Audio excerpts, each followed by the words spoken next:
vécu ces 20 dernières années avec un aveuglement croissant, je dirais, par rapport à tous les problèmes de long terme.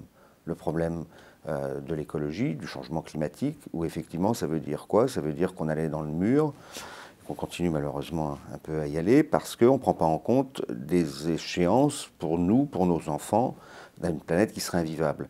Et de la même façon, dans le domaine de l'économie et de la finance, on voit bien qu'il y a eu une prééminence du court terme, et je dirais de façon très intéressante, finalement, c'est ce qu'on appelle ces produits dérivés qui sont supposés nous garantir des risques. Et finalement, on ne s'occupait plus des risques puisqu'on avait ces produits. Et je crois qu'il y a quelque chose de très commun qui est ce refus de se projeter dans le long terme, de regarder et puis de voir si c'est quelque chose de désirable et on souhaite aller en commun. En 2 ans, en France, il y a eu une croissance de 28% des activités liées aux énergies renouvelables, aux économies d'énergie, donc des activités qui font des profits, mais de l'emploi, qui sont importantes. 28% en 2 années de crise, ce qui est quand même vraiment exceptionnel, avec certains secteurs comme le photovoltaïque à plus de 100%, les pompes à chaleur également, les véhicules les plus économes. Donc c'est quand même une réalité déjà économique qui crée des emplois. Le secteur représente plus de 200 000 emplois actuellement. Et puis, mais effectivement, à long terme, ça ne va pas être simplement faire, je dirais, du business qu'on en faisait avant, parce qu'il y a effectivement des enjeux qui font que toutes ces technologies vont modifier de façon, je crois, très approfondie nos modes de production, ça c'est du côté des entreprises, et nos modes de consommation du côté des consommateurs. Et effectivement, on a beaucoup d'exemples où on voit bien que ça va changer. On parle beaucoup de bâtiments à énergie positive. On voit bien que être producteur d'énergie, puisque c'est ce qui va se passer quand on sera dans un bâtiment à énergie positive, on aura des énergies renouvelables et on va revendre, je le mets entre guillemets, de l'énergie excédentaire qu'on aura. Donc ça change complètement les comportements. Ça existe déjà, on le voit. Oui, parce que vous parlez au futur.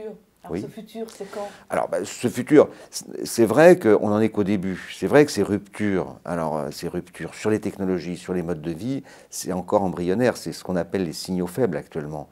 Mais ça va venir et ça va venir beaucoup plus vite qu'on le pense. Et ça existe déjà, je crois, dans certaines villes en Angleterre, ça existe, dans les Pays-Bas, effectivement, en Allemagne. Ce qu'on appelle alors des écoquartiers. Encore que là, il faut regarder, faire le tri un peu de ce qui est de l'annonce.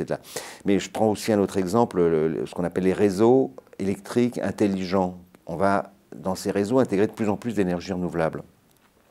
D'un côté, intermittente, donc il va falloir gérer cette intermittence. Et puis chez l'usager, on va avoir de l'intelligence, on appelle ça des box, qui vont nous aider à mieux gérer l'énergie. Et on va voir qu'on va avoir effectivement une mise en commun, une mutualisation qui va plus se faire seulement, comme ça se fait actuellement, d'un niveau complètement centralisé, mais au niveau décentralisé.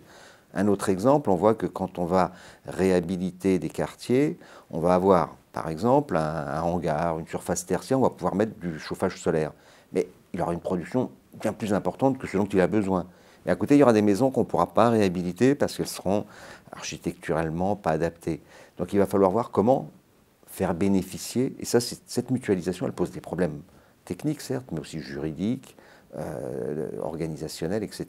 Donc on voit bien que ça va nous amener non seulement à changer ce qu'on appelle notre système technique, mais aussi nos modes de vie, nos organisations, et c'est les prémices actuellement. La seule solution de sortir par le haut, c'est effectivement de regarder à long terme. Et c'est pour ça que la croissance verte, elle est aussi une croissance qui n'existe que parce qu'il y a une régulation publique. S'il n'y avait pas Copenhague, s'il n'y avait pas eu le protocole de Kyoto, s'il n'y avait pas les directives européennes, il n'y aurait pas de croissance verte. Cette régulation, elle est indispensable. Elle est indispensable à la croissance verte, elle est consubstantielle à la croissance verte, mais je crois qu'elle est aussi indispensable par rapport aux enjeux sociaux et sociétaux. Pour moi, parmi toutes les mesures déjà prises, on est dans un contexte où les mesures déjà prises, ce qui est très important, c'est que les jeunes, les enfants, sachent quel est le monde dans lequel ils vivent et les limites de la planète. Ça veut dire quoi? Ça veut dire qu'ils puissent avoir des cours, des visites, pas seulement des cours théoriques, mais des visites, aller voir un centre de tri de déchets, par exemple, qu'ils aillent voir une usine sidérurgique, qu'ils aillent voir des grandes entreprises, qu'ils aillent voir des associations, et que ça fasse partie de l'enseignement, parce que je crois que c'est là qu'on prend compte de la dimension de la planète. Ça, c'est pas une mesure Mais je pense que c'est quelque chose qui serait très très souhaitable.